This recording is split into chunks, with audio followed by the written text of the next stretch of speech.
Todos me escuchan bien, ¿no? Sí, bárbaro. Excelente. Bien, bueno. Voy a compartir la pantalla.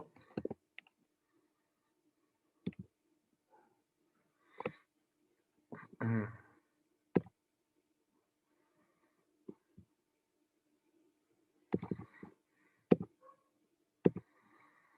Bueno, entonces, lo que hicimos, esto va a durar poquito, si no le saco mucho tiempo a Tomás. Lo que hicimos fue una encuesta que ustedes habrán visto. Voy a intentar usar esto, perfecto. Una encuesta que ustedes habrán visto, que espero además que la hayan completado, cuyo objetivo es tener una idea de vuelta, de qué cosas estamos haciendo, quizás de una forma que se puede cambiar para que todos estemos más contentos con la materia. Eh, la encuesta que ustedes, obviamente esto lo aclaro porque es importante, es anónima, es optativa, hicimos 10 preguntas, más un comentario libre para que digan lo que pensaban sobre la materia. De 130 inscritos aproximadamente, tuvimos 57 respuestas, lo que nos da una idea, creo, de la cantidad de personas que más o menos siguen involucradas con la materia. Y de los comentarios libres tuvimos 23. Y esta va a ser la presentación que va a tener la mayor cantidad de gráficos de torta usados en mi vida, simplemente no porque me gusten, sino porque vienen por defecto en el análisis de los datos de Google Forms. Bueno, esto es algo que al principio a mí me pareció sorprendente, después lo pensé y no tanto. Ya tenemos algún comentario en el chat, seguro sobre... Exacto, bueno, eso es el trabajo de ustedes, es un radar de esto. Si quieren estos datos están disponibles después. Bueno, decía, esto me sorprendió un poco, en gran medida porque pensaba que había más gente de la licenciatura en ciencia de datos cursando la materia, pero no la hay tanto. En realidad somos mayoritariamente físicos.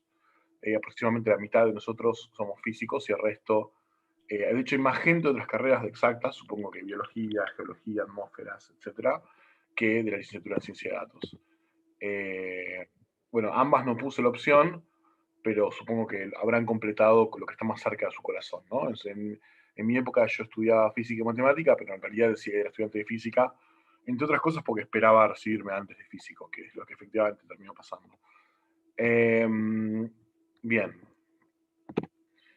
Después, esto es una pregunta que yo hice, que me parece que llevó... Esta pregunta pudo haber ocasionado algún malentendido entre al menos una persona que después llenó la encuesta. La pregunta es si ustedes cursaron algoritmos 1, el 28% sí, la mayoría no. El objetivo de esta pregunta, en gran medida, era usarla justamente como un proxy, como una aproximación para saber cuánto Python ustedes manejan. Esta pregunta no tenía el objetivo para nada de evaluar una correlatividad formal. Es decir, una persona completó en el comentario libre que cuestionaba que la materia que nosotros estamos dando ahora mismo sea válida como optativa para física. Y lo cuestionaba porque decía que, bueno, que la materia claramente tenía como correlativa algoritmos 1 y que había cosas que no se sabían de antemano. Yo no estoy de acuerdo con eso para nada. O sea, si miran el programa Algoritmos 1 y miran el programa de esta materia, no hay absolutamente nada en el programa Algoritmos 1 que sea necesario para esta materia. No es necesario saber especificación formal de programas, no es necesario saber nada absolutamente nada de probar si un programa hace lo que uno quiere o no, etc. Lo único que es un requerimiento formal para los alumnos que están haciendo la licenciatura en ciencia de datos, simplemente porque cuando armamos el programa de la carrera, alguien dijo que estaría bueno poner la materia en la licenciatura de ciencia de datos en un punto en el cual los chicos ya hayan visto algo de programación, hayan visto algo de Python, entonces nos pareció que estaba bien ponerlos en este lugar. Para los que no son de la licenciatura en ciencia de datos, no hay ningún problema. O sea, en primer lugar, no es extraño en la facultad en exactas que haya materias que requieren correlativas para ser como obligatorias de una carrera, pero no como optativas de otra. Por ejemplo, hay muchos físicos que hacen álgebra lineal o algoritmos 1 sin haber hecho álgebra 1, por ejemplo. Y eso es porque en realidad álgebra 1 casi no aporta nada a lo que son los contenidos de álgebra lineal o algo 1. Y así hay matemáticos que hacen mecánica clásica como optativa sin haber hecho física no sé, 4, ¿está bien? Simplemente porque, bueno, tienen suficiente madurez matemática en general de pensamiento como para, ¿no? Para poder largarse a hacer esa materia. Y esto es lo mismo. O sea, acá no hay nada algo uno que necesiten saber. Lo que sí obviamente está pasando, que es que hace falta familiaridad con Python que no todos tienen, como voy a mostrar. Y eso es algo que vamos a trabajar en resolver en la materia. Vamos a dar más clases de Python, vamos a poner un foro de Python, vamos a hacer lo que haga falta. Pero eso no es un motivo para que una materia, de vuelta, no sea optativa de licenciatura en física, porque ninguna materia de física te enseña en Python. O sea, si van a esperar, digamos, si el objetivo es esperar antes haber cursado una materia donde aprendamos Python para después ver todo esto, esa materia no existe en la carrera de física, ¿okay? No hay ninguna. La programación se aprende esencialmente a lo largo de distintas materias y creo que esta esperamos que a partir de los cambios que vamos a implementar sea, de hecho, una buena materia para aprender Python. Pero de vuelta, no es que esta materia esté fuera de lugar como materia optativa en física. Yo estoy muy en desacuerdo con esa opinión. Bueno, sigo. Después, conocimientos de Python, bueno, hay aproximadamente un 16% de ustedes que claramente van a necesitar una mano adicional para trabajar con Python, que ahora vamos a decir que pensamos que puede ser. Las formas, nosotros propusimos varias formas, al menos 3 formas distintas de ayudar a mejorar el tema del conocimiento general de Python para los que no tienen la experiencia. Pues propusimos 3 y después una opción de otros.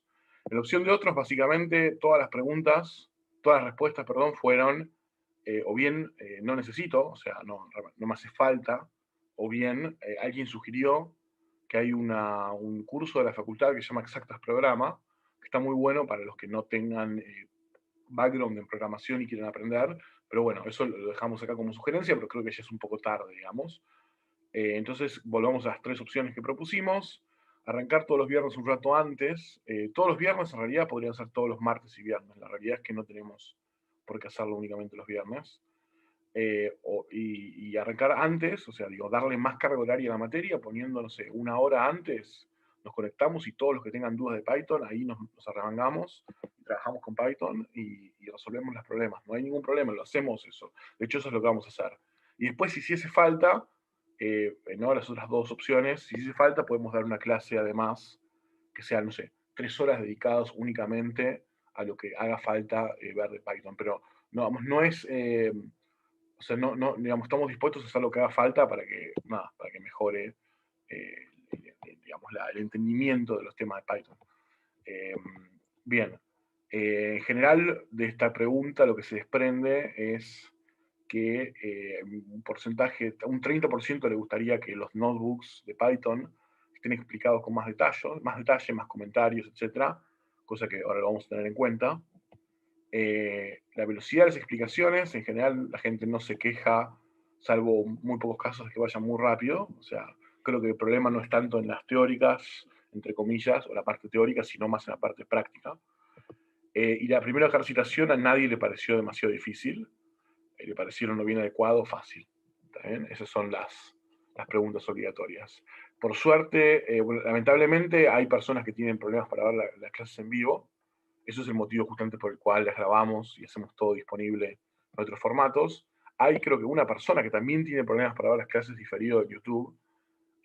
Bueno, esa persona no sé si va a estar viendo esto porque justamente tiene problemas, pero si alguien sabe quién es, o lo voy a después mandar por mail, que nos cuente por qué es, porque si fuese un problema de equipamiento, no sé, falta una computadora, lo que fuese, Exactas tiene un programa para ayudar a gente que está en esa situación por la pandemia. Entonces, tratan de alguna forma de llegar a nosotros y nosotros les hacemos llegar, ya lo hicimos, digamos, en 4 meses pasados, algo con una computadora, lo que fuese, para que puedan ver las clases.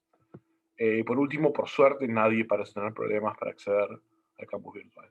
Bueno, entonces, rápidamente, para no quitar mucho tiempo, las preguntas, un diagnóstico rápido es que al menos un 15% seguramente va a necesitar una mano extra en Python. La forma más popular de hacerlo probablemente es agregar tiempo a la materia para que sea destinado a clases de consultas de Python únicamente. Obviamente tenemos que trabajar en hacer que el código esté más comentado y más legible. Y además, en general, ustedes consideran que la velocidad de las clases y su dificultad en general fue aceptable. Bueno, vamos a la parte de comentarios libres. Estos son 23 comentarios libres. Esto es una nube de palabras que hizo Sebas, básicamente, ¿no? Las las palabras más frecuentes aparecen pesadas por su tamaño dentro de los comentarios. O sea que si uno ve esto, pareciera que la cruzada va bien, pero bueno, hay que leer también las palabras más chicas, ¿no? Que ahora lo vamos a hacer. ¿Eso lo hizo Tommy? Ah, mira, pensé que lo habías hecho vos.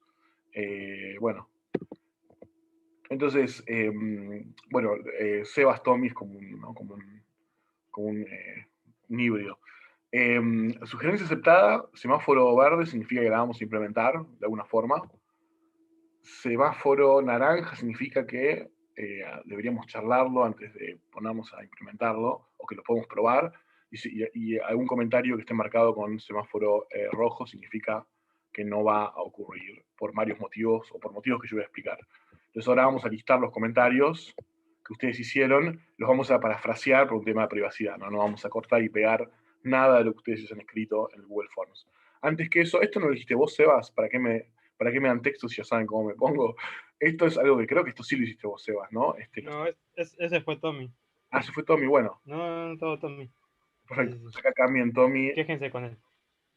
¿Para qué me dan textos si ya saben cómo me pongo? Esto es un análisis de tópicos que lo que es, digamos, dentro de cada uno de los comentarios, por la frecuencia en la que ocurren palabras, es posible esencialmente, lo vamos a ver en la materia, esto, cerca del final, es posible tratar de armar como componentes que representan los temas distintos, independientes que se hablan en el texto.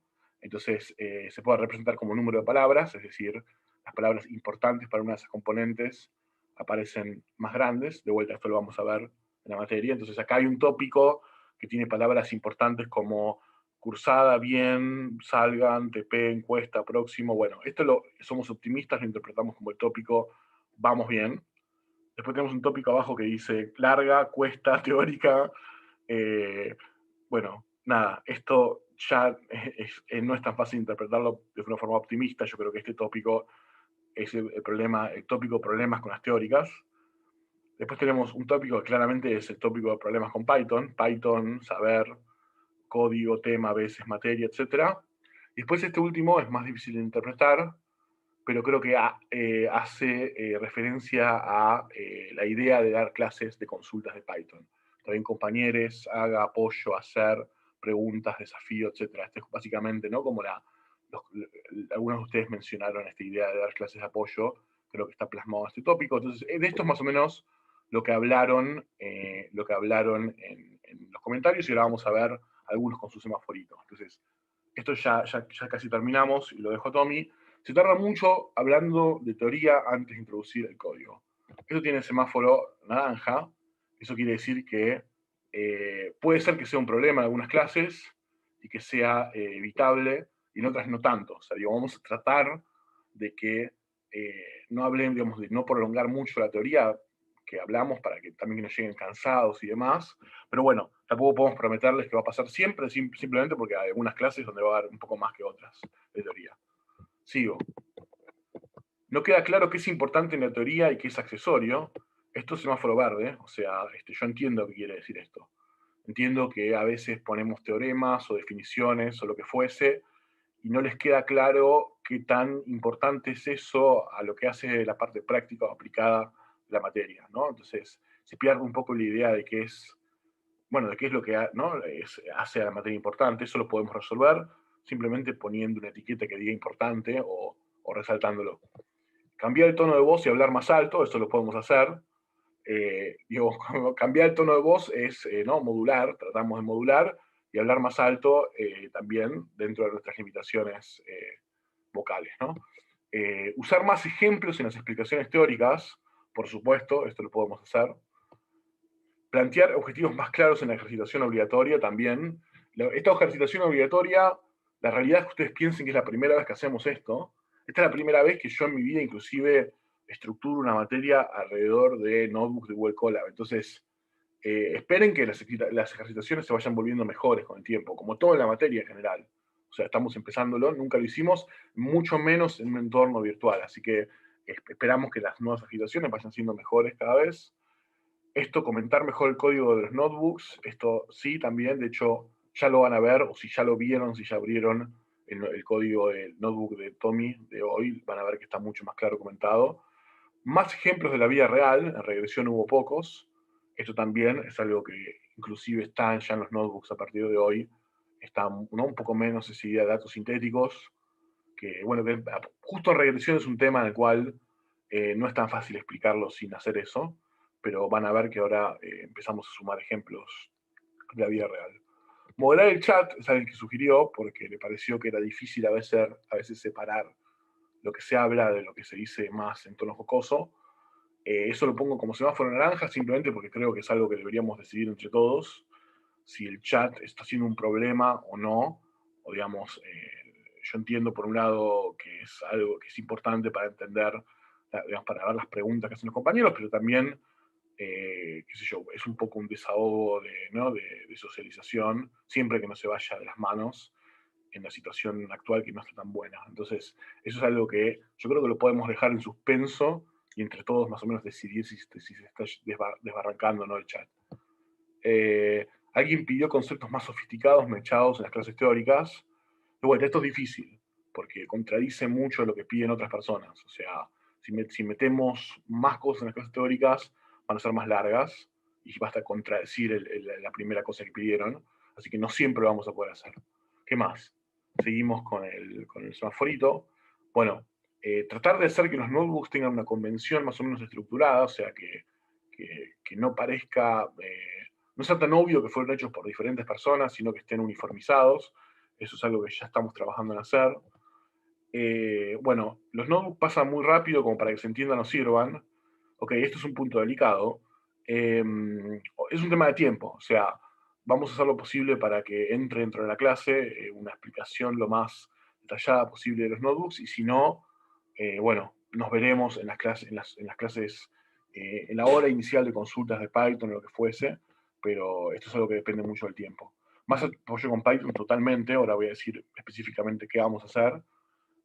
Bueno, esta es una pregunta que yo no la entendí mucho. Alguien pidió un espacio de preguntas en diferido, que sean vistas por todos, que sean, ¿no?, como grupales, que todos puedan ver la respuesta. A mí me sonó que lo que esta persona estaba pidiendo era básicamente el foro, ¿no? Medio que esto ya existe, creo que es el foro. Entonces le pongo rojo simplemente porque o bien no entiendo qué es lo que la persona quiere o bien ya existe.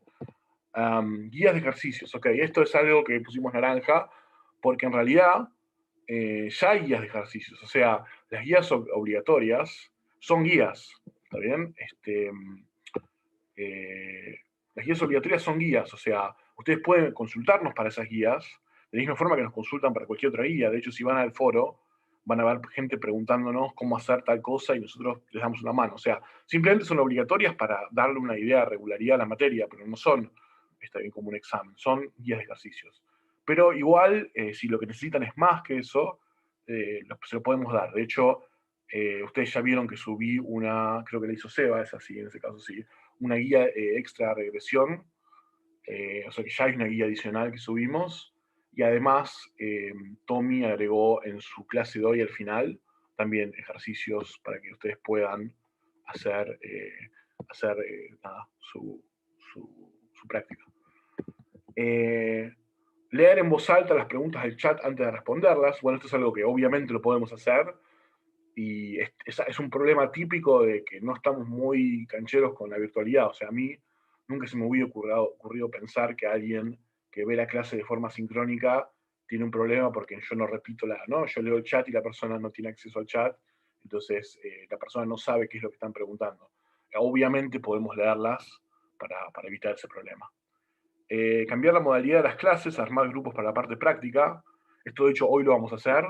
¿No? Hoy lo que vamos a hacer es, cuando llegue la parte de cuando llegue la parte de los notebooks, vamos a dividirnos en un grupo para cada uno de nosotros, y vamos a ir por grupos por separado a subsalas de Zoom para poder tener una interacción más uno a uno. Enzo no hace pausas para preguntar si entendieron. Obviamente esto lo puedo hacer, de hecho es un buen momento para preguntar si alguien tiene alguna duda, algún comentario. Todos entienden hasta ahora. Ok, bueno, esto que estamos haciendo ahora es útil para evaluar lo de si modelar el chat o no. Bueno, Y por último, las caritas tapan parte del video de Zoom. Esto es algo que espero que esté resuelto. Eso es algo, ¿no? Que acá en una sección de las diapositivas aparecían las caritas, son las caras nuestras, básicamente, tapando la esquina superior derecha. Creo que yo lo resolví, pero no estoy seguro. La realidad es que si pasa hoy también, voy a tener que buscar ayuda a alguien que sepa más de Zoom para evitarlo. Bueno, las últimas dos, tratar de que los recesos ocurran cerca de la mitad de la clase, ningún problema. Y bueno, algunos dijeron que llegan muy cansados a la parte de los notebooks.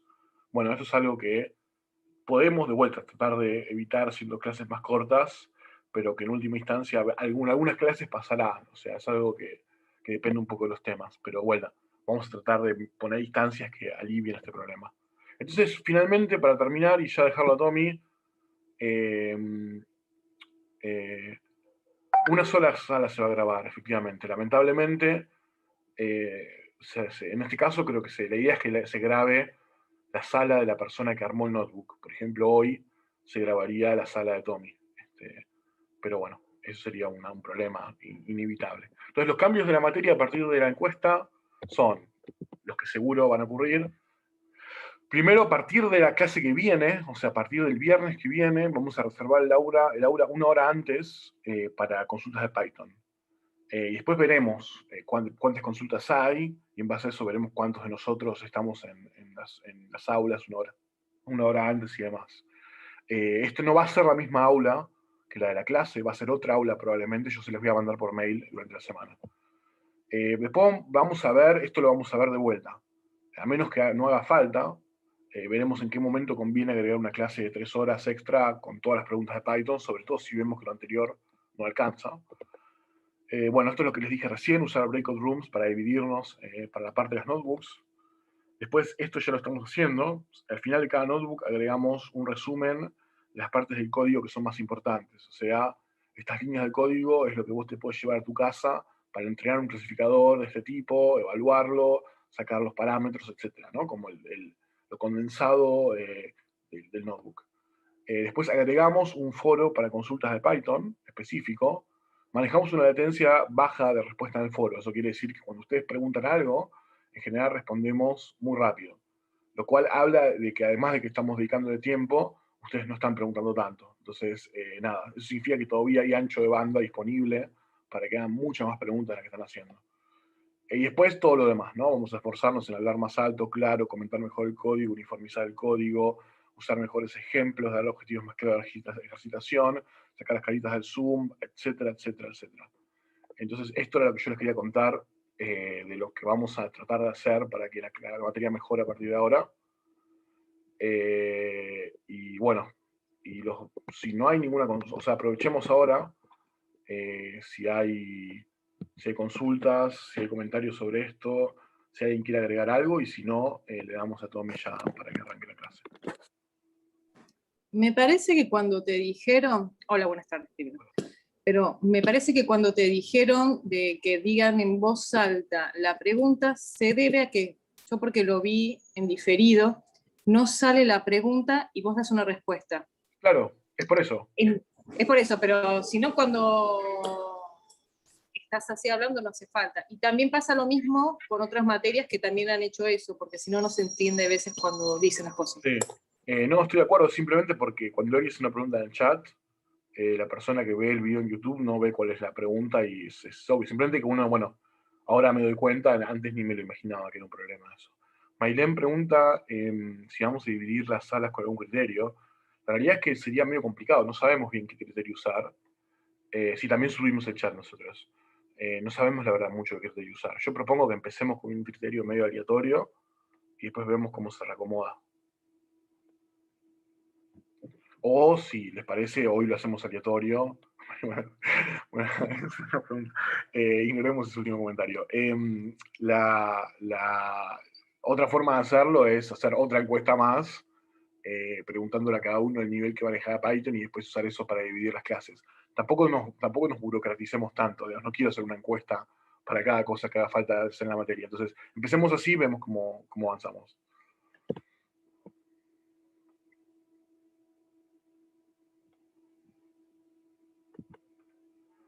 Bueno, si no hay más preguntas, suba al estrado, a la tarima, o lo que fuese Tommy.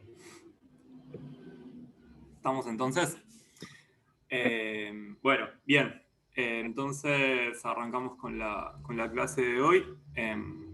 Buenas tardes a todos antes. La idea va a ser ver un poco lo que es la clasificación en general en el contexto de trabajo con datos y en particular la regresión logística como la herramienta, si se quiere, base para los problemas de clasificación.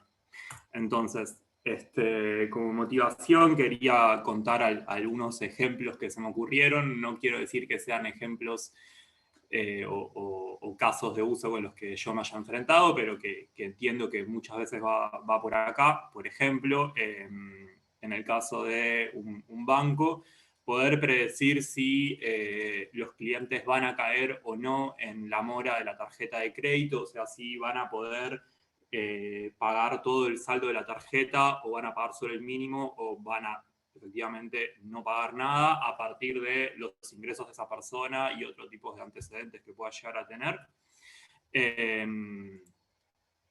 Otro ejemplo que podemos pensar similar en el plano médico sería, llegan pacientes a una guardia y tenemos que decidir si a un paciente lo podemos dejar en espera o no, si lo tenemos que llevar, por ejemplo, a cuidados intensivos o a alguna terapia, en función de algunos estudios rápidos que le hagamos.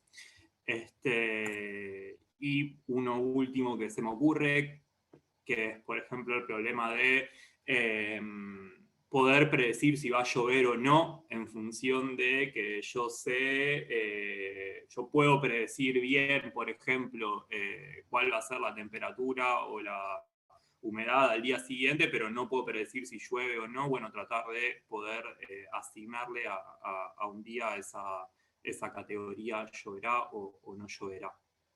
Entonces, todos los ejemplos que yo acabo de contar existen algunas características numéricas, x1, x2 en este caso, como bien general, y existe una categoría, una etiqueta que yo le puedo poner a cada uno de esos registros que yo tengo, que en principio durante la clase de hoy lo vamos a pensar como binario, o sea, como que esa categoría puede ser o una cosa o la otra, y ese es todo el universo de posibilidades.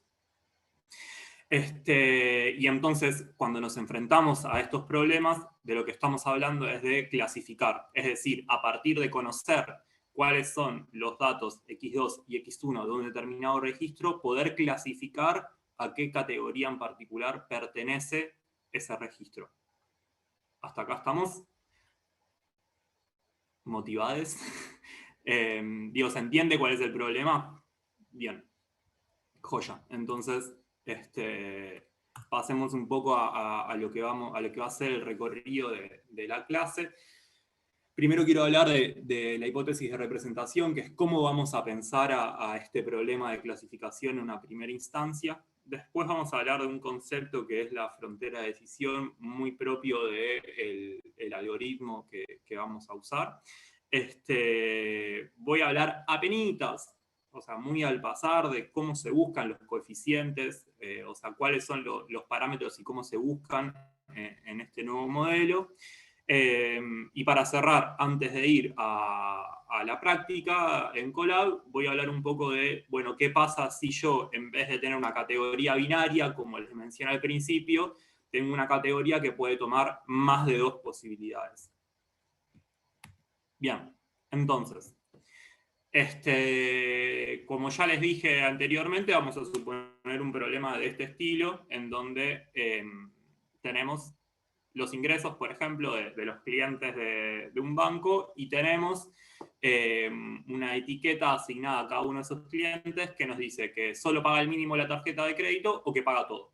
¿Está bien? De hecho, es una de las opciones cuando uno tiene que pagar el saldo de una tarjeta de crédito. Uno puede elegir por pagar el mínimo y caer en una espiral de intereses infinita, pero digo, uno lo puede hacer.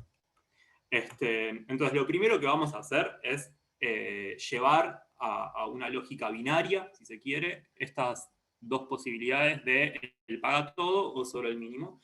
y a todo lo que sean registros que pagan todo, le voy a poner un 1, y a todo lo que sean registros solo del mínimo, le voy a poner un 0. ¿Está bien? Eso es lo que sería llevarlo a una categoría binaria.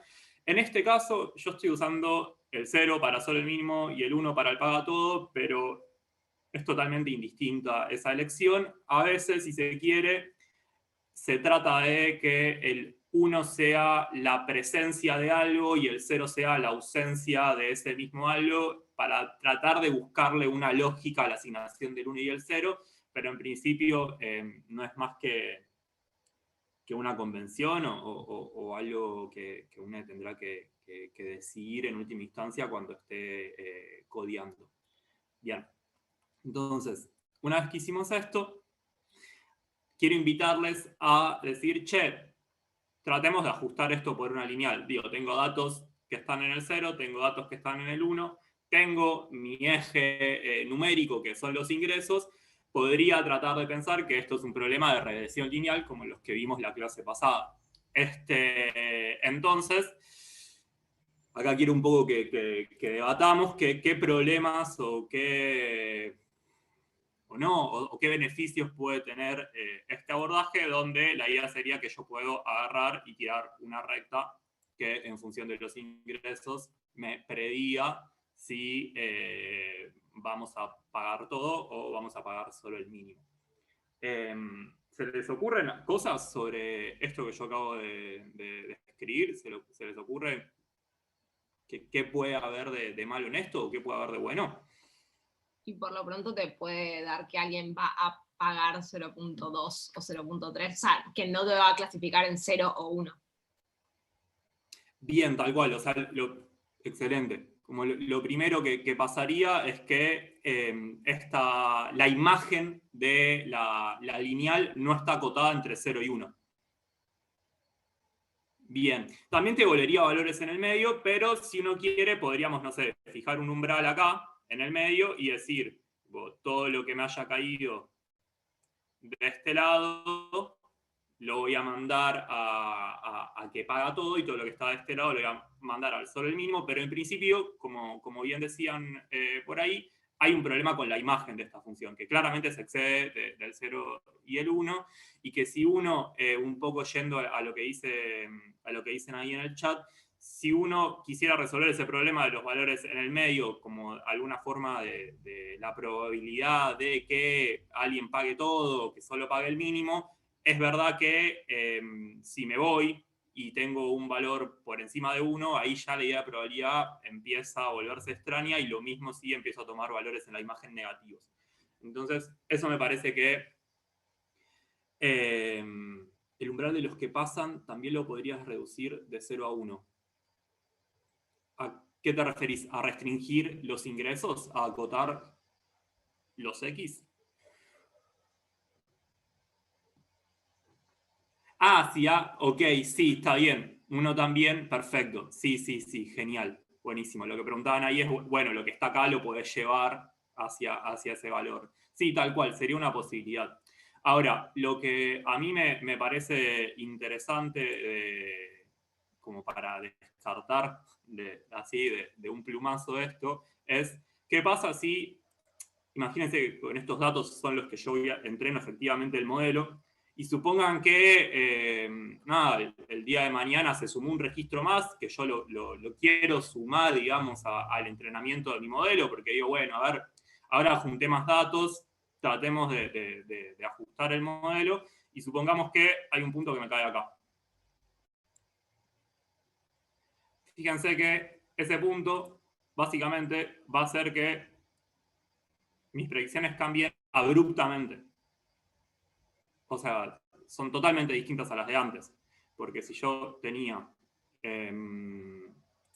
esto así, como el lugar donde decidía, fíjense que de tener un corte en los ingresos que estaba a la mitad más o menos de mi escala, se corrió una banda hacia la derecha. Y eso fue solamente por sumar un registro al entrenamiento de mi modelo.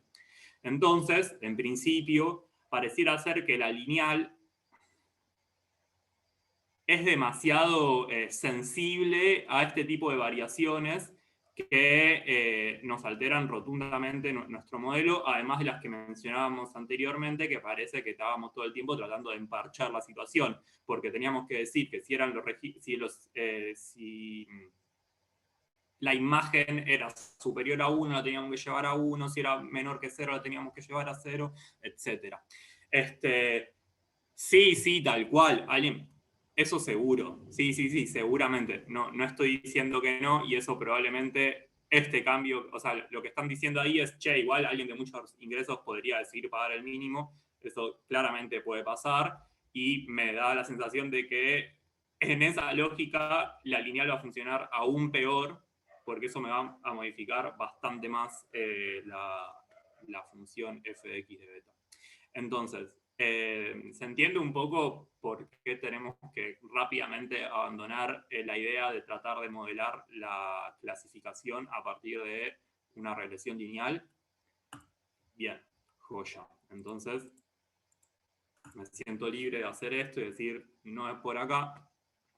Tenemos que pensar por dónde es. No, por suerte es un problema medianamente resuelto, pero sí creo que lo primero que estaría bueno lograr es que, acá ya medio que doy la solución a la que vamos, pero me parece que lo fundamental es que tratemos de buscar, primero que nada, una función que está acotada entre 0 y 1, en tanto nos permita pensar lo siguiente, que esta f con la que vamos a predecir a partir de nuestra feature, de las características x y de ciertos parámetros, nuestra categoría y, pensarlo como una probabilidad. O sea, algo cuya imagen pueda caer entre 0 y 1 tranquilamente, o sea, eso no lo voy a limitar, pero como es una probabilidad, tiene que estar acotada entre 0 y 1 y la imagen.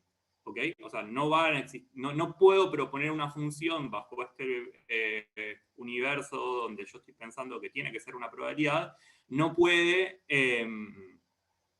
No tiene sentido que algo me prediga que va a ser un 1.5 de probabilidad de que pague el total. O sea, eso no tiene sentido, necesitamos una función acotada entre 0 y 1. Y en ese sentido, una de las funciones posibles que se trabajan y la que usualmente se usa para los problemas de regresión, para los problemas de clasificación, es la función sigmoidea, que es la que tenemos acá. Donde básicamente la forma que tiene es la de 1 sobre 1 más una exponencial, y que si miran con detenimiento lo que está pasando acá, identifican, ay, qué malo que soy con el pulso, identifican esto que es... Eso vendría a ser el polinomio que interpola a los números, no el polinomio, perdón, la lineal que ajusta, entre comillas, a los números, a los datos. Tal cual, sí, eso mismo. ¿Alguien iba a decir algo también? ¿O era esto mismo? Pero bueno, sí, tal cual, es efectivamente eso. Eso es lo que yo acabo de descartar en la diapositiva anterior, ahora lo estoy metiendo en una función que ahora vamos a ver un poco la forma que tiene, pero fíjense que esto es muy interesante. Yo estoy usando un poco de mi conocimiento previo de regresiones lineales para meterlo adentro de mi clasificador categórico, ¿está bien? Que es este que tenemos acá. Y que, de hecho, yo le digo función sigmoidea porque creo que la primera vez que la escuché nombrar fue como función sigmoidea, pero también se le dice función logística, y es lo que le da el nombre a...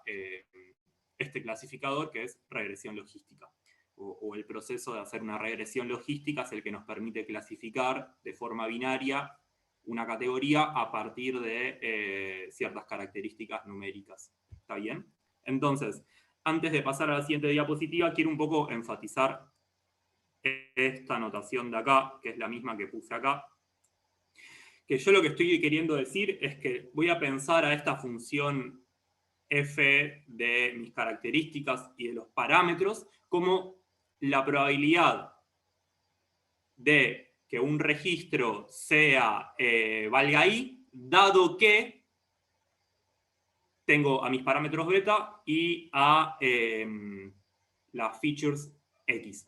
¿Se entiende lo que acabo de decir? O sea, dado que yo tengo mis X y mis betas acá, quiero saber cuál es la probabilidad de que un registro tenga valor i igual 1 o igual 0. ¿Está bien? O mejor dicho, en definitiva yo lo que voy a querer hacer es poder clasificarlo entre el 0 o el 1. ¿Se entiende? Pero lo quiero pensar en términos de una probabilidad conjunta, un poco para poder relacionarlo con lo que dio Seba en su momento de... Me río por la confusión Seba-Tommy de antes. Pero como dio Seba la clase de estadística, vimos lo que es la probabilidad condicional, y me parecía interesante introducirlo porque, además de ver esta definición, vimos lo que es el teorema de Bayes, y en algún momento de la materia vamos a ver algoritmos que usan, que nosotros queremos esto, y el teorema de Bayes para poder proponer esta función que necesitamos. ¿Está bien? Entonces, quiero saber si queda un poco claro los conceptos de esta diapositiva, que serían, nuestra F quiero que sea una probabilidad, y que sea la probabilidad conjunta pensada como la acabo de explicar, y para eso propongo la función sigmodia, que es esta que está acá. ¿Estamos de acuerdo? ¿Puedo pasar a que veamos un poco la forma funcional de esta cosa? Bárbaro, sí. Bien, joya. Entonces, la sigmodia es esto básicamente, es una función que hace como una S, que vamos a explicitar un poco más. La idea es que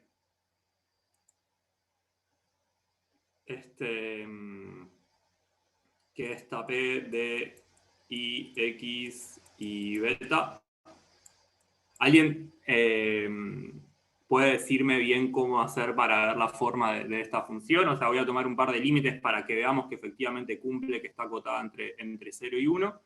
La idea es que, por la pinta que tiene, cuando X tiende a infinito, o sea, se hace lo suficientemente grande, esto que está acá tiende a infinito efectivamente, y como es e a la menos infinito, esto va a tender a 0, y básicamente me queda 1 sobre 1, entonces la P tiende a 1. Y en el otro caso, cuando la cosa tiende a... cuando X tienda a menos infinito, o sea, para el otro lado, para valores muy negativos de la variable, igual ahora vemos que eso puede llegar a modificarse, pero digo, dada la función así como la tengo escrita, cuando X tiende a menos infinito, ¿esto a qué tiende? Fíjense que lo que tenemos acá va a empezar a irse muy hacia los números negativos, está bien, o sea, hacia el menos infinito, y como tengo un menos acá, esto va a empezar a crecer un montón, y lo tengo abajo dividiendo, porque tengo 1 más, o sea, 1 sobre 1 más una cosa gigante que empieza a crecer, todo esto tiende a 0. Bien, no voy a buscarle el máximo para ver que efectivamente esto está acotado entre 0 y 1, pero créanme que la forma que tiene efectivamente es la siguiente, o sea, es monótonamente creciente, lo cual está bueno, por lo tanto siempre crece entre 0 y el 1. Y en particular, cuando lo que tengo acá adentro vale 0, esto es e a la menos 0 o e a la 0, da igual, e a la 0 me da 1, entonces mi función vale 1/2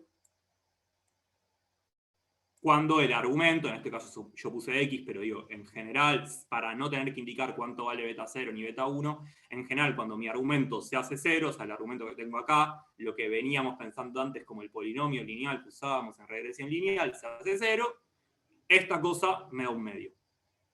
¿Está claro hasta ahora? Sí, joya. Bien, entonces, tenemos nuestra función sigmoidea que...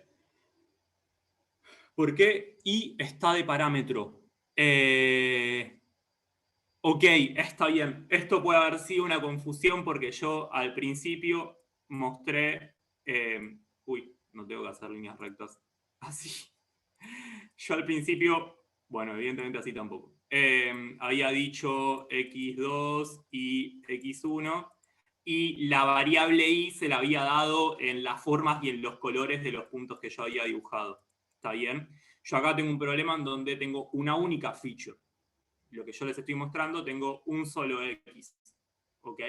Entonces estoy efectivamente dibujando a P de I dado X beta, porque en este caso es una función que va de R en R.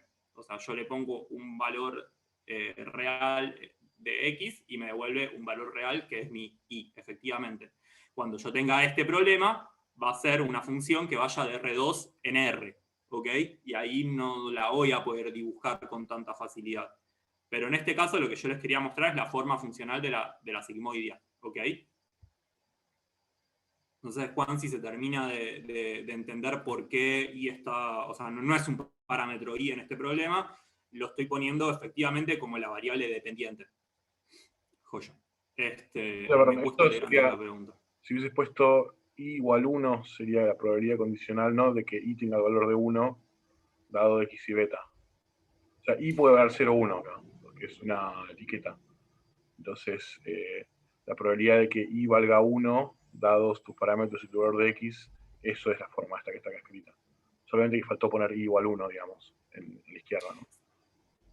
Sí, tal cual. A ver, en principio yo todavía no hice esa asunción, pero voy a hacer uso de esta notación para decir que I valga cualquier número entre 0 y 1, y después yo voy a poner un umbral a partir del cual voy a decir todos los I's mayores que este número se van para arriba, todos los I's menores que este número se van para abajo. Pero en principio sería eso. Sí, si quieren acá esta I quiere decir que I sea igual a cualquier valor entre 0 y 1 por ahora. Y ahora vamos a ver qué hacemos con eso. Entonces, bien, es justo lo que acabamos de mencionar. Dada esta forma funcional, podemos, yo la voy a interpretar como que lo que me devuelve esto así es la probabilidad de que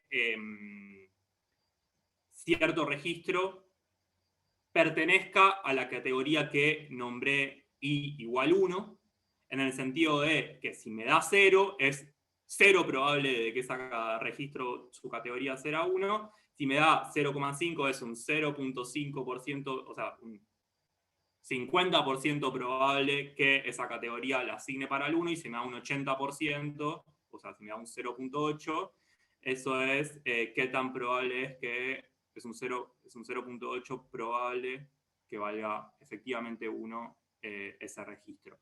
Entonces, lo que mencionaba antes, para poner la etiqueta, como yo estoy armando una función que va de R en R, y yo en realidad quería asignar una etiqueta que era categórica y que era o 0 o 1, tengo que poner una probabilidad de corte, que yo marqué acá como 0,5 a priori. Después vamos a ver que esto puede llegar a ser incorporado como un hiperparámetro del modelo.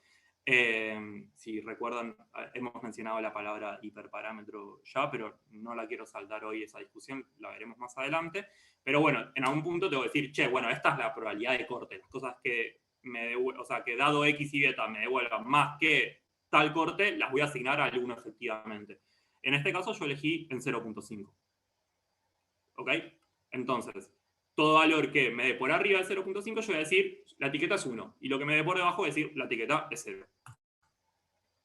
¿Qué es esto que estoy diciendo acá? Y lo voy a enfatizar nuevamente para que no haya confusiones. Vamos a tener que a un registro le voy a decir, che, I igual 1 en términos categóricos, cuando la probabilidad me dé mayor que 0,5. Mayor o igual que 0,5. Y le voy a asignar como 0 cuando la probabilidad me dé menor que 0,5. ¿Está bien? Recordando que esta es la probabilidad de la que estoy hablando. Entonces, un poco ese valor de corte va a impactar en los parámetros, pero al mismo tiempo va a ser un hiperparámetro que después, si quieren, podemos llegar a testear más adelante, que cambia de nuestro modelo en función de dónde ponemos el corte. Bien, yo acá lo que quería mostrarles es que uno puede encontrar, dado que tengo un corte en la probabilidad, cuál es el corte en las características, y esto es lo que yo llamaba frontera de decisión. Es decir, cómo sé yo, a partir de solo mirar a la función que está modelando mis datos, dónde van a caer los registros positivos y dónde van a caer los registros negativos. Entonces, yo lo que dije es, el corte está en 0,5, entonces igualemos nuestra función, que es la que tenemos acá arriba, en 0.5. Bien. Como les mencioné anteriormente, la forma para que... ¿Cómo hacemos para que esto que está acá de 0.25 de 1 medio es que lo que está acá adentro sea igual a 0? ¿Para qué? Para que e a la 0 me dé 1, 1 más 1 es 2 y me queda 1 medio. ¿Está bien? Entonces, en el caso en el que tenemos una única característica y tenemos un polinomio lineal, vamos a tener que igualar esto a 0, que es básicamente hacer beta 0 más beta 1 por el x de corte igual a 0, y esto es despejarlo simplemente. X de corte es menos beta 0 sobre beta 1. O sea, vuelvo para atrás en la diapositiva. Este x de corte que se interseca con nuestro y de corte, el punto este está dado por 0.5 y por menos beta 0 sobre beta 1 acá en x. ¿Estamos de acuerdo? Lo que acabo de calcular. ¿Se entendió? O sea, calculé este x de acá. El x en donde se produce, o sea, el ingreso quiebre en nuestro caso modelo, a partir del cual lo mando para arriba o lo mando para abajo. Bien. Perfecto. Ahora, ¿qué pasa si tenemos más de una característica? Como ocurría en el ejemplo inicial que les mostré, la fotito esa que les mostré, donde teníamos x2, x1 y teníamos puntos de un lado, puntos del otro. ¿Bien? ¿Cómo hago eso? Bueno, es simplemente recordar que la vez pasada lo que hicimos cuando teníamos más de una característica era escribir a ese polinomio como un beta 0, o sea, un término independiente, más un beta 1 que acompaña a la característica 1, más un beta 2 que acompaña a la característica 2, donde acá el C está refiriendo a que es de corte, o sea, a que estamos hablando de esta frontera de decisión. Tal vez debería haberle puesto F de frontera, puede ser. Pero bueno, la idea es que acá estamos hablando de corte. Entonces, nuevamente, fíjense que es interesante que a mí me está cambiando, o sea, me cambia el exponente, pero la condición que tiene que cumplir ese exponente es siempre la misma. No importa que sea un polinomio lineal de una sola característica, no importa que sea un polinomio lineal de 2, 3, 4, no importa que sea un polinomio de mayor grado, siempre lo que tengo acá lo tengo que igualar a 0 para poder encontrar ese espacio que me divide una característica de la otra a partir de los parámetros de nuestro modelo. Entonces, esta es otra sencilla que sale, el resto no la voy a hacer porque no creo que salgan todas con tanta facilidad. La idea es que igualo este exponente a 0, me queda beta 0 más beta 1 por el x1 del corte o de frontera, más el beta 2 por el x2 de corte o de frontera, igual a 0. Y entonces yo pensando en lo que hicimos anteriormente, o lo que les mostré anteriormente, que era un x2 vertical y un x1 horizontal, lo que hago es despejar el x2 de corte para ver cómo se dibuja esto, más por una cuestión como de las funciones, ¿no? Como siempre, digamos, de la variable dependiente, dejarla a mi izquierda. Convención no podría haber hecho al revés. Entonces lo que hago es pasar restando el beta 0, pasar restando el beta 1 por el x1 de corte, y después paso el beta 2 dividiendo, y fíjense que esto, ¿qué es? Así rápido en el chat, alguien que se anime. Una lineal decreciente.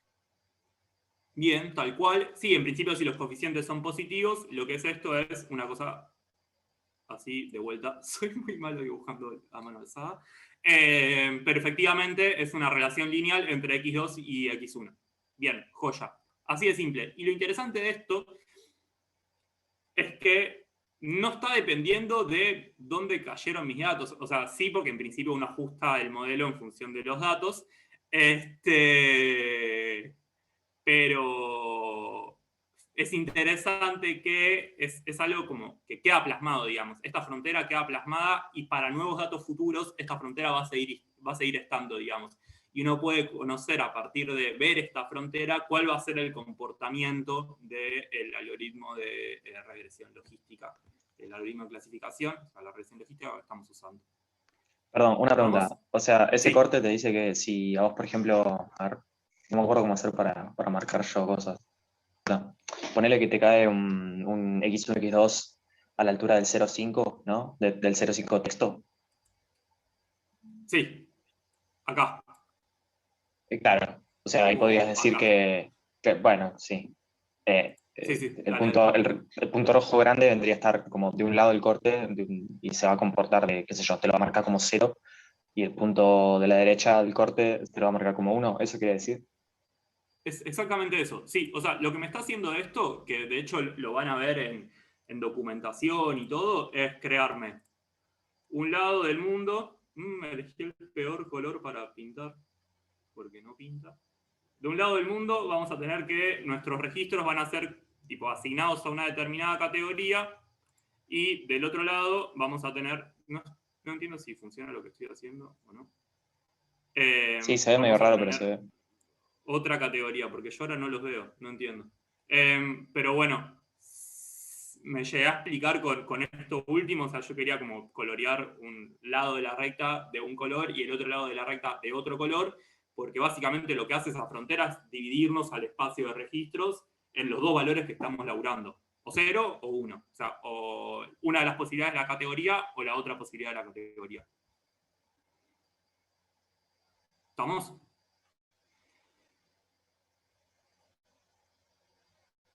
Bien, buenísimo. Creo que igual la siguiente diapo es enfatizar esto. Sí, tal cual. Bueno, acá lo tenía lindo. La idea era esta, efectivamente. Entonces, de un lado de la frontera nos quedan registros y el otro lado nos quedan los registros que le vamos a asignar la otra categoría. Todo esto en un mundo ideal, ¿no? Como diría la canción. O sea, claramente nuestros datos no necesariamente se van a comportar así, pero digo, en teoría esto puede pasar. Ahora, esto termina acá, y acá quería como agarrarme un poco de lo que había dado Seba la vez pasada, y la respuesta es no. Así como yo recién les mostré que uno podía ir expandiendo ese polinomio con términos lineales si seguíamos sumando características, también podemos pensar en polinomios que no sean lineales en las características. Siempre lineales en los parámetros, ¿no? Lo que va ahí en el argumento, si bien la función p no es lineal en los parámetros ni a palos porque tenemos un 1 sobre 1 más una exponencial, digo, lo que tengo acá adentro sí es lineal en los parámetros, y lo podemos extender a lo que dio Seba o Tommy la clase pasada, para poder complejizar nuestro modelo en función de los datos que estemos tratando de modelar. Ejemplito, uno podría, si tiene, no sé, solo los términos cuadráticos y no los lineales, podría, por ejemplo, abarcar fronteras de decisión que tengan esta pinta, ¿no? Como un círculo, donde adentro de ese círculo, o sea, para una determinada combinación de x1 y x2, asignarles una categoría, y por fuera de ese círculo asignarles otra categoría, ¿no? Y cualquier dibujo, pueden usar las papas de Física 3 también para quienes la cursaron. O sea, uno puede tratar de buscar polinomios que se ajusten a eso en función de los datos que uno tenga, sabiendo también todos los problemas que vimos la vez pasada que podía traer extender el grado de los polinomios con los que trabajamos. Pero bien, hasta acá estamos. No dije mucho más que lo anterior, pero quería como retomar en esta diapo que todo lo que vimos la clase pasada lo podemos meter acá adentro.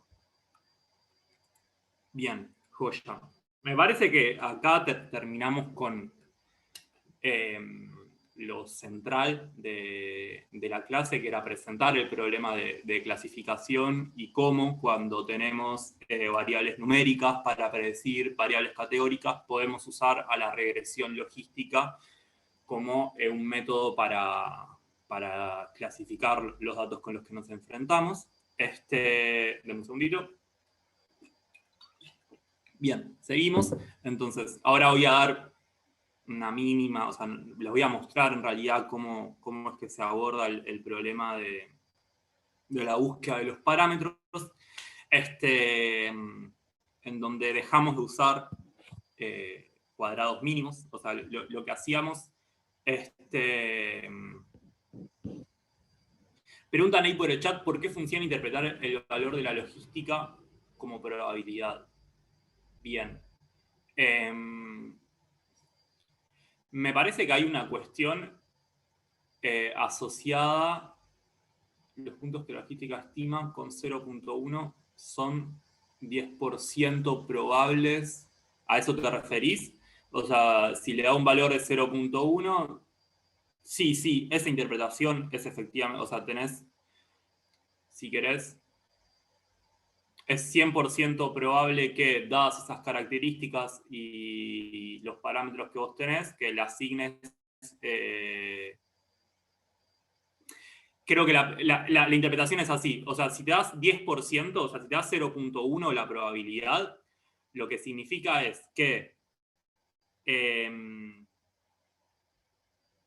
el valor efectiva, o sea, que la categoría real de ese registro es el 10%, o sea, es 10% probable que esa sea la categoría real. Me da la sensación de que esa es la interpretación. O sea, Pero que de pronto, dados tus características y tus parámetros, es 10% probable que le estés pegando. Hay otra forma de Que estés formularlo que haciendo se una llama, asignación correcta. no lo vamos a ver, pero puedes arrancar con algo que se llama odds ratio. Si vos escribís el odds ratio de las dos clases, que te queda como un logaritmo, ¿no?, de P sobre 1 menos P, y eso te queda igual a, ¿no?, a las variables independientes, vos podés despejar a partir de eso la forma que tiene la ecuación logística a partir de pedir algo sobre las probabilidades de las dos clases. En resumen, es probabilístico porque capaz si te lo dan así, no es tan obvio, salvo que tenés dos probabilidades cuyas sumas da 1, pero vos lo podés deducir a partir de, ¿no?, de ideas más básicas de probabilidad, que las voy a, si les interesa, las puedo poner en el campus, digamos. Bien. También se me ocurre que uno podría pensar otras formas funcionales que vayan para esto. Me parece que la sigmoida tiene características como de continuidad, de derivabilidad y etcétera, que tal vez sean cosas que hayan marcado históricamente que se elija esa función por encima de otras, pero creo que la noción de probabilidad está buena, sobre todo porque nuestro intervalo está acotado entre 0 y 1, a diferencia de lo que pasaba antes, que nuestro intervalo podía valer cualquier cosa. O sea, nuestra imagen, nosotros no estábamos queriendo predecir una categoría, estábamos queriendo predecir un valor numérico, y por lo tanto no teníamos problema de que nuestra, o sea, es más, queríamos que nuestra imagen vaya, que no está acotada a nuestra imagen, en principio. Pero bueno, lo que pasa ahora es que no podemos usar más cuadrados mínimos, porque es raro pensar como la distancia y el error asociado a nuestras predicciones. Y un poco retomando que nosotros estamos proponiendo al pensar esto como una probabilidad de que dados x y beta tengamos un registro igual a tanto, la idea es que se construye una nueva función que se llama la función de máxima likelihood, que es verosimilitud, de máxima verosimilitud, que básicamente es esta expresión que está acá, la L de likelihood, me parece, que lo que busca es hacer como un producto entre todas aquellas predicciones que efectivamente tenían que dar 1 por todas aquellas predicciones que efectivamente tenían que dar 0, y lo que se busca es minimizar esto. O sea, es eso lo que hacen los algoritmos, de cuando buscan los parámetros, minimizan esto. Creo que las técnicas de minimización son similares al del resto de las funciones objetivos a minimizar, que puede ser descenso por el gradiente, etcétera, que son cosas que no vimos todavía en la materia, que tal vez mencionamos más adelante, pero quería que lo tuvieran como en cuenta, de que dejamos de usar cuadrados mínimos para usar algo un poco más sofisticado, si quieren, pero asociado a que estamos laburando con probabilidades. Entonces, antes de pasar al collab, lo que me parecía que estaba bueno era decir, che, bueno, pero esperá, no todo es binario en la vida, o sea, podés llegar a tener categorías que no solo sean 2 opciones, sino que sean 3, 4 o n, ¿está bien? Entonces, ¿qué hacemos ahí? ¿Alguien se le ocurre? O sea, ya de pique estamos de acuerdo que esto puede pasar, ¿no? O sea, de hecho creo que acá volqué los mismos ejemplos que al principio, pero diciendo, bueno, puede haber intermedios. paga el total, paga una parte, paga el mínimo en el caso del mundo de las tarjetas de crédito.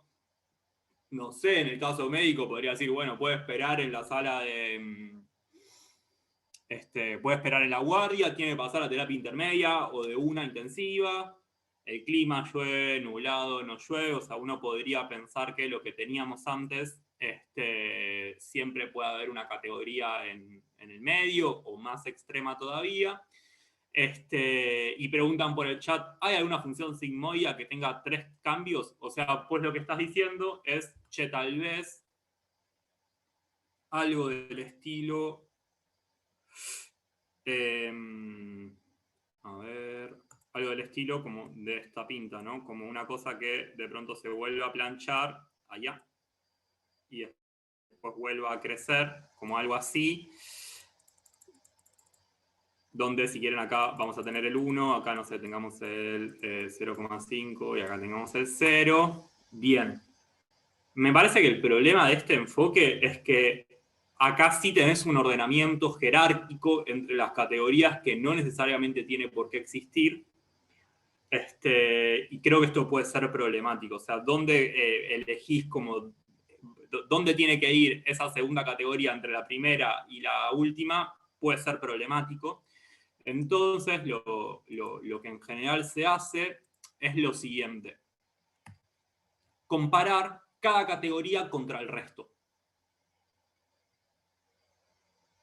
Sí, es, como dice Juan, es raro lo anterior. Como hay una cosa que pareciera no ser simétrico el tratamiento para las distintas categorías, para los distintos valores o posibilidades de una categoría.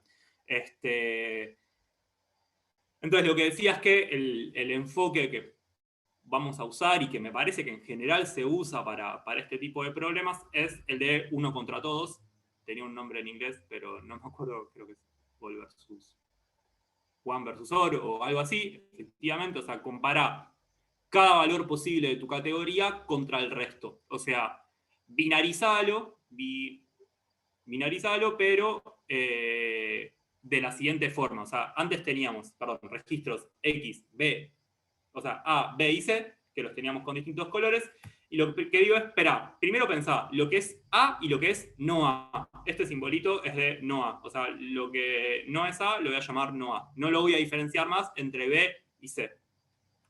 Entonces, pienso el siguiente problema, y lo que me planteo es, che, corramos un algoritmo de clasificación igualito al que estaba antes, al de la regresión logística, pero que lo vamos a llamar como un PA y nos va a dar unos parámetros para este caso en particular, donde lo que vamos a calcular es la probabilidad de que, dados nuestros registros y dados nuestros parámetros, el registro tome la categoría A. Eso es lo que computamos primero. Y esto nos da un numerito. No sé. Por ejemplo, 0.7. ¿Bien? Entonces, seguimos. Y ahora agarramos y hacemos exactamente lo mismo, pero haciendo B contra el resto de las categorías. O sea, llamamos B y no B al resto de las demás. ¿Está bien? Entonces, lo que estamos buscando es una regresión lineal que nos clasifique a nuestros registros según si pertenecen a B o no pertenecen a B. Entonces, por ejemplo, un determinado registro nos da probabilidad, el mismo que antes, nos da una probabilidad de pertenecer a B de 0.5. Y volvemos a hacer lo mismo, como pueden ya estar suponiendo, para C. O sea, planteamos que existe C y existe no C, volvemos a correr nuestra regresión logística planteando como esta binarización de los datos entre C y no C, y nuestro registro en particular, el mismo sobre el que estamos computando las probabilidades anteriormente, nos da 0.8. Entonces, ¿qué hacemos ahora? Lo que vamos a hacer es quedarnos con el mayor de los valores que nos haya dado recién. ¿Está bien? En este caso, 0.8. O sea, que el registro con el cual yo acabo de computar estas distintas 3 probabilidades, lo voy a asignar a la categoría C. ¿Queda más o menos claro lo que acabo de decir? No, me trabé con esto último que dijiste, con lo del máximo. A ver, ¿puedes repetirlo? Ok, sí. O sea, todo se resume, yo calculé 3 probabilidades distintas, ¿ok? Sí. Que vos podrías decir, no están normalizadas. Sí, o sea, no tienen por qué estar normalizadas. O sea, estas 3 cosas no tienen por qué sumar 1 porque los betas son distintos y no se da la propiedad de que sume 1 porque estoy viendo otra cosa. O sea, No, está calculando que pertenezca al grupo A o no. Está bien. Sí, tal cual, pero digo, aparte como los parámetros están cambiando, no es ese, o sea, acá no se cumple que estas 3 cosas tengan que dar 1. ¿Bien? Entonces, lo que yo digo es, quédate con la mayor, corta. O sea, de los 3 números que vos computás en el registro, quédate con, mandá ese registro a la categoría cuya probabilidad haya sido la más, que es esta. Está bien. Bien, ya entendí. Es simplemente eso. O sea, bien. pasaste un mismo evento, un mismo, no sé, una misma persona por los 3 distintos categorizadores. Mismo registro, ya está. sí. Eso, está bien. Tal cual, exactamente.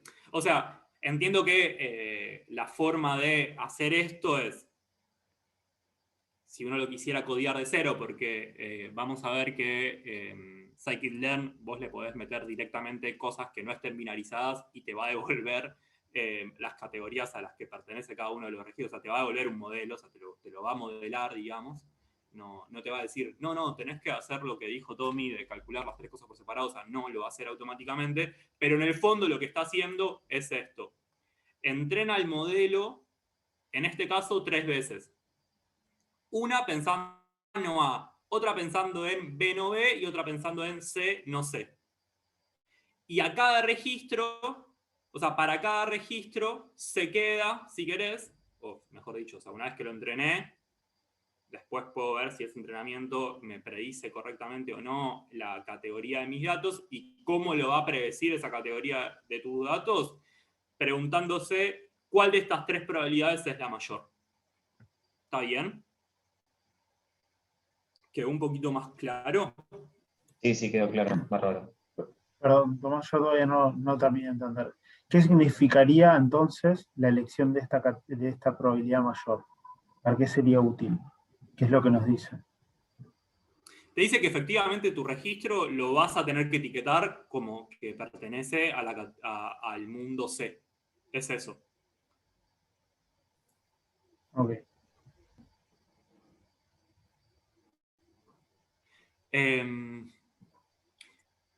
Perdón, tratemos de entender sino qué es lo que te marea. O sea, la idea es que para la que sea mayor de estas, y no importa qué tan mayor, en principio, digamos, o sea, en este ejemplo de juguete, le va a asignar esa categoría.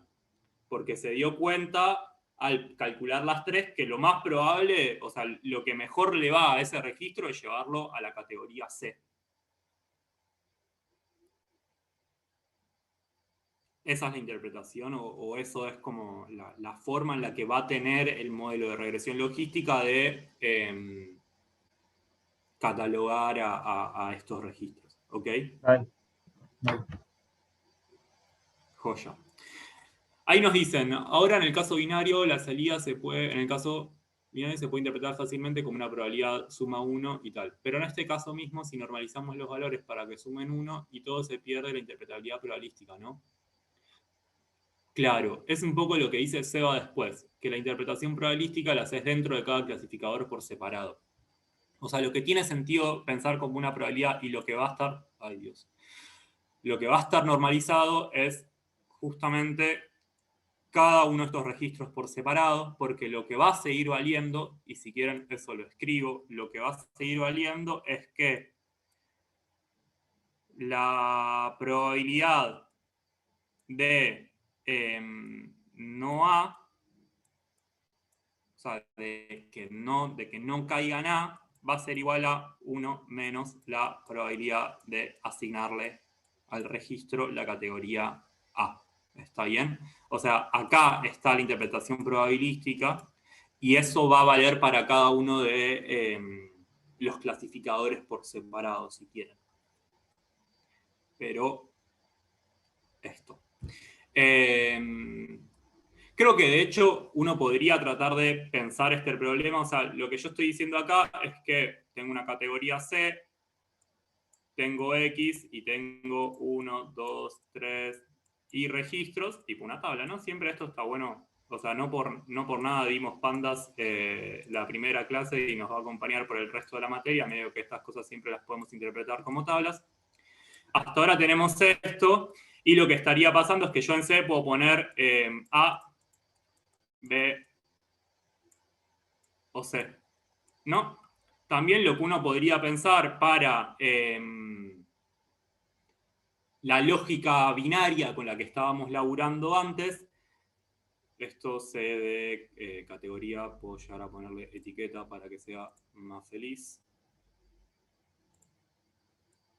Bien. Esto es como lo usual, ¿no? O sea, yo tengo una determinada etiqueta y bueno, puedo poner ABC. Lo que está un poco invitándonos a hacer esta forma de pensar las tres cosas por separado es, che, no pienses en esta lógica, pensá en la siguiente, y perdón que borre porque no tengo espacio, pensá en que podés tener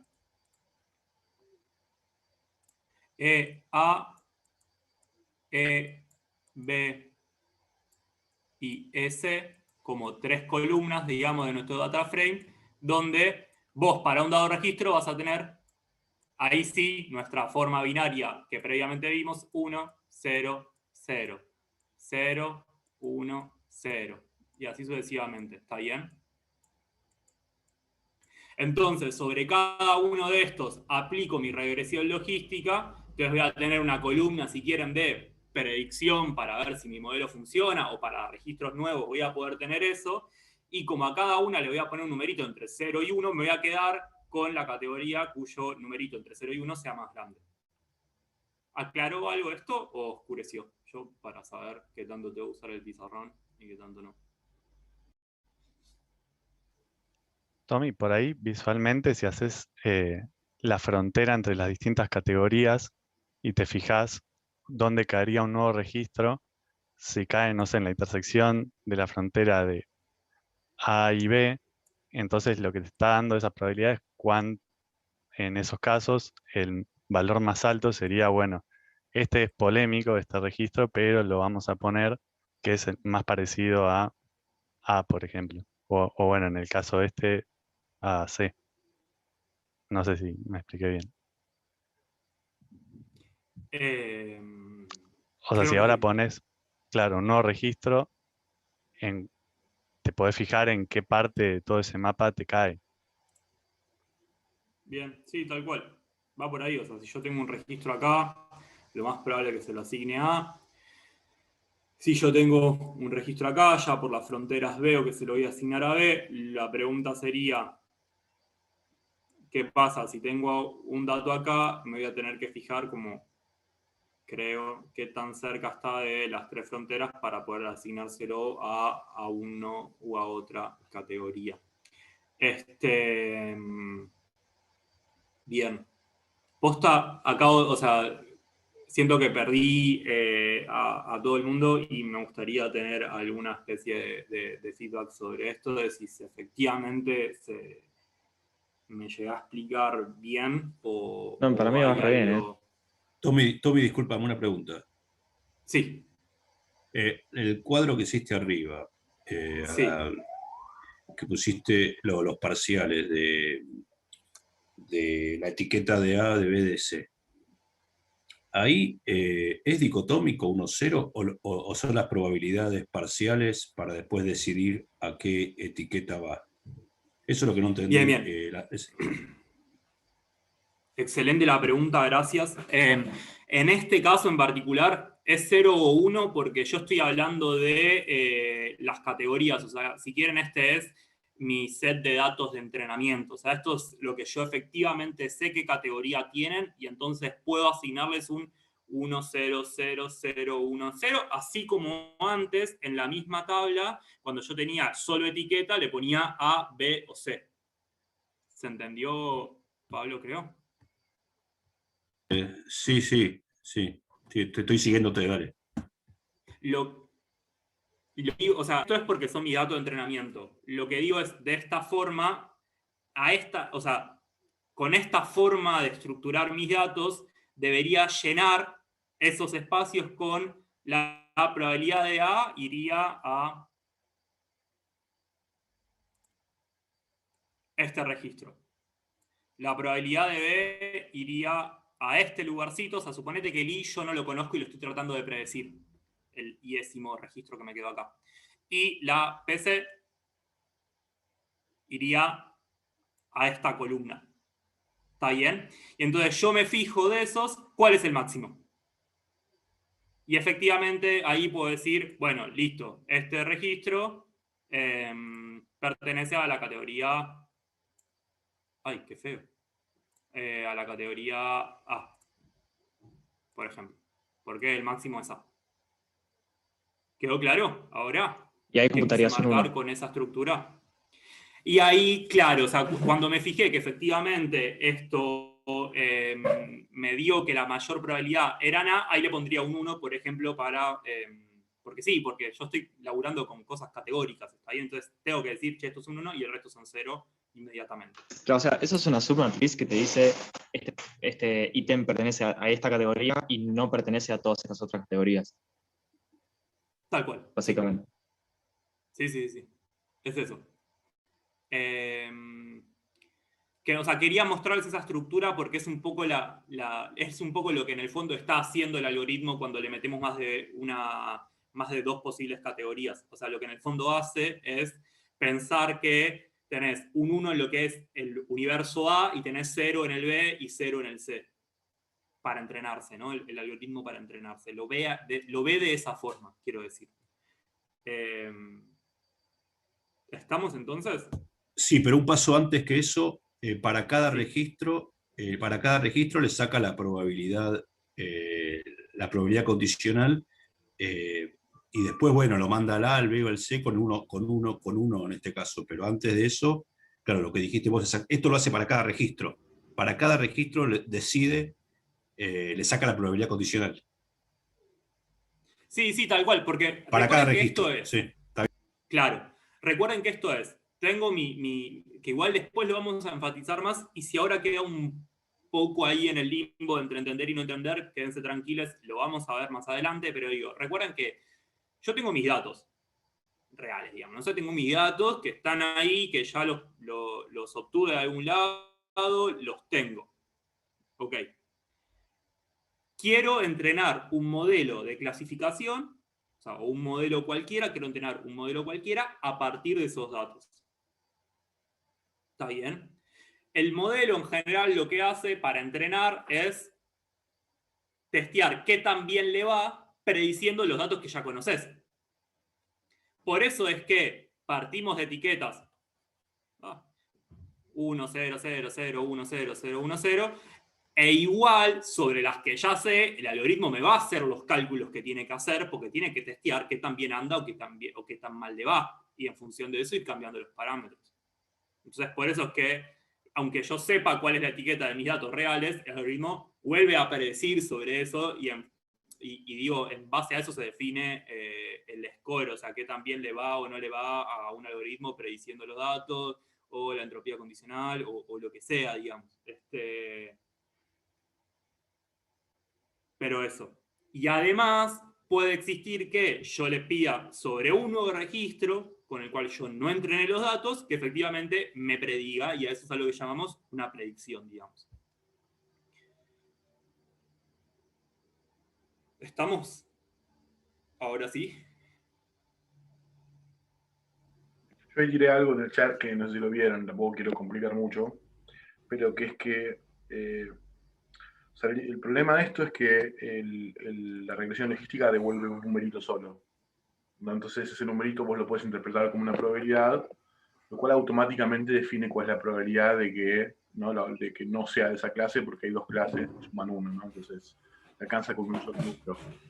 Ahora, si vos tenés 3 clases, por ejemplo, ya tenés un problema, porque no te alcanza con un solo número para definir las probabilidades, ¿no? Porque si vos tenés 3 posibilidades, saber cuánto vale la probabilidad, no sé, de que esté en el caso A, no alcanza para determinar los otros 2. Necesitas al menos 2 números, ¿no? Y la normalización, digamos, termina de definir el tercero. Entonces, esto es algo que se puede resolver de forma muy natural y, digamos, mejor que esta, con modelos que devuelvan vectores en vez de devuelvan numeritos escalares. Si tuvieses un modelo que en vez de devolverte un numerito te devuelve 2, entonces ya podrías modelar una distribución de probabilidades donde el primer numerito significa la probabilidad de estar en la clase A, el otro la probabilidad de estar en la clase B, y el otro queda automáticamente determinado por la probabilidad de no estar en ninguna de las dos.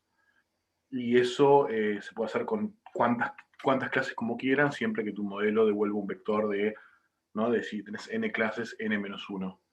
Y eso se hace con redes neuronales. De hecho, se pone en la parte final de la red neuronal lo que se llama distribución softmax, que eso sí es básicamente casi la función, es la distribución de Boltzmann, o sea, es lo que está abajo, la función de partición.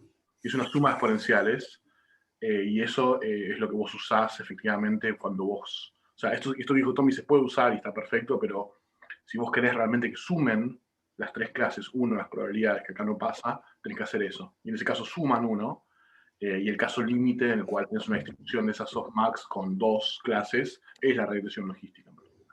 Esto lo menciono como cultura general o lo que fuese para que lo sepan. No lo vamos a ver, pero es un poco el futuro, digamos, de lo que viene después de esto y en general de los clasificadores, entre comillas, escalares que vamos a ver en la materia. Perdón, ¿eso es distinto que si agarrás estas probabilidades y las normalizás? ¿Debería ser distinto? Porque me suena conmigo lo mismo. Vos decís si vos agarras estas probabilidades y haces que las rescarías para que sumen 1. Claro, por ejemplo. Casi seguro que es distinto. Tengo que pensar exactamente por qué, pero estoy casi seguro que es distinto. Déjame pensarlo. Bien. Bueno, gracias, Enzo. Yo no tengo respuesta a lo de recién. Sí, igual, ni a palo quiero hacer una defensa de la regresión logística, sí decirles que igual esto aparece, o sea, verdaderamente la función sigmoidea como activadora de señales, o sea, la característica esta de dar 0 o dar 1 se usa mucho, e incluso en contextos de algoritmos más sofisticados, en algún punto hay una decisión tomada a partir de la categoría sí o no, a partir de la sigmoidea. Así también como la función lineal, o sea, la regresión lineal que vimos la vez pasada, también puede ocupar ese rol como de elemento base en algoritmos más sofisticados. Creo que no hay más nada, así que podemos hacer un intervalito y después dividirnos en... Sí, yo quiero hacer un mini comentario, si no molesto antes, tipo 5 minutos, para que piensen algo que va a cobrar cada vez más protagonismo en general, en las clases, o sea, en las clases de la materia, que es lo siguiente. No sé si puedo compartir un segundo la pantalla. A ver. Genial. Que tiene que ver también un poco con el problema de por qué no usar una regresión lineal. Entonces, voy a usar un Paint acá. Bueno, entonces algo que lo que he dicho Tommy al principio era que no es buena idea agarrar y tener, miren que eso, no es buena idea tener, ¿no? Si yo tengo dos ejes y tengo acá etiquetas que son 0, 1, sí, exacto, sí. Acá tengo la etiqueta 1, acá tengo la etiqueta 0, entonces algo que uno ingenuamente podría hacer antes de descubrir la regresión lineal es poner, ¿no? Acá sus valores de la variable y acá los valores, ¿no? De otra variable, y bueno, y buscar una regresión, ¿no? Una línea recta, y bueno, después interpretar esto truncando esto entre 0 y 1, por ejemplo. Esto es algo que es una intuición bastante natural, que no está buena, por varios motivos, pero uno es el siguiente, que no sé si lo dijo Tommy, pero está bueno tenerlo en cuenta. Esperen que creo que dejé de compartir. Está bueno tenerlo en cuenta porque bueno, eso va a aparecer en general cuando hablemos de clasificadores. Pónganse que acá tienen para la etiqueta 1, ustedes se fijan en los ejemplos que ustedes tienen, que tienen un montonazo de ejemplos que tienen etiqueta 1. Muchísimos, ¿no? O sea, tienen realmente muchos casos en los cuales le etiquetas 1. Y eso no es tan raro. Por ejemplo, ¿no? y pocos en los que le etiquetas 0. Eso es lo que llamo un dataset desbalanceado. O sea, si ustedes, por ejemplo, nos están hablando de, qué sé yo, digamos, de algo que ocurre muy rara vez, por ejemplo, no sé, un fraude de tarjeta de crédito, entonces ustedes van a tener muchos más ejemplos de transacciones de tarjetas de crédito que no son fraudulentas que ejemplos fraudulentos, ¿no? Que son muy raros. Entonces el problema acá es que si ustedes tienen muchos puntos, ¿no? Y acá tienen 3, supónganse, entonces ustedes ahora vienen y encuentran un nuevo ejemplo de esta clase que está poco representada, lo ponen acá, o lo ponen acá, y prácticamente no mueve esta recta, ¿también? Porque esta recta ya quedó recontra definida por toda esta nube de puntos que está acá. Entonces prácticamente como que no importan las etiquetas que están poco representadas en el dataset. Esta recta no se va a mover, simplemente porque acá ya hay muchísimas. ¿Está bien? Entonces, eso es un problema justamente de que el dataset sea desbalanceado. ¿Se entiende la idea, digamos, la problemática que estoy mencionando en este caso? Sí, se entiende. Bien. Entonces, lo que yo les voy a preguntar que vayan pensando para la clase que viene es si esto pasa también con la regresión logística y cómo lo resolverían si es que ocurre. Pero en general hay 2 preguntas, al menos, que nos vamos a querer hacer siempre que tengamos un clasificador. Uno es cómo se comporta ante datos desbalanceados. Es mi forma de desbalanceados. Y otra es cómo se comporta ante datos no normalizados. ¿Se acuerdan que yo en una de las clases, las primeras, hablé de normalizar datos y dije que había clasificadores que tenían problemas si los datos, por ejemplo, no estaban entre 0 y 1, o si una de las dos, si yo tomo ahora, por ejemplo, no sé, en caso de regresión logística puedo tener 2 variables, que es lo que me define en ese plano en el cual uno traza la recta. Entonces, ¿qué pasa si una de esas 2 variables se mueve entre 0 y 1 y la otra se mueve entre 0 y 10.000, por ejemplo? ¿Puede ser problemático eso? Entonces, estas son 2 preguntas que quiero que piensen sobre clasificadores, sobre la regresión logística. Primero, ¿qué pasa si los datos son desbalanceados? Yo tengo muchos más ejemplos de una categoría que de la otra. Y después, ¿qué pasa si las variables si yo tengo un clasificador con 2 variables, o lo que en inglés se llaman features, en la jerga Machine Learning cada vez más le vamos a decir features a las variables. Entonces, uno de esos 2 features se mueve entre 2 valores chiquitos y uno entre 2 valores muy grandes. Sí, ¿cómo afecta eso a la regresión logística? Bueno, Carla dijo algo interesante, que es que en este problema uno podría, en principio, tratar de resolver el problema este teniendo en cuenta, cambiando el peso. O sea, digamos, cuando uno construye la función de cuadrados mínimos, uno podría pesar muchos menos estos ejemplos que estos que están acá. ¿Está bien? Porque de estos hay más. Entonces uno reparte el peso en la función de cuadrados mínimos entre todos estos, entonces le queda mucha menos contribución de peso por cada uno de estos, mientras que cada uno de estos pesa mucho más. Eso es una forma de balancear el clasificador. Cuando ustedes vayan a la documentación de scikit-learn de regresión logística, pero en general de muchos clasificadores que vienen en la materia, van a encontrar una opción que dice weight, que dice peso.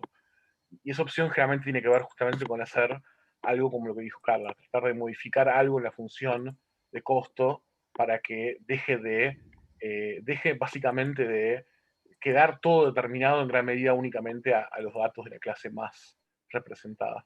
¿Se entiende un poco entonces? Incluso lo último que dijo ella de que uno podría pesar menos estos casos para resolver el problema. Bueno, nada, les dejo como ejercicio pensar eso para la clase que viene y ya creo que entonces que podemos ir al receso, ¿no?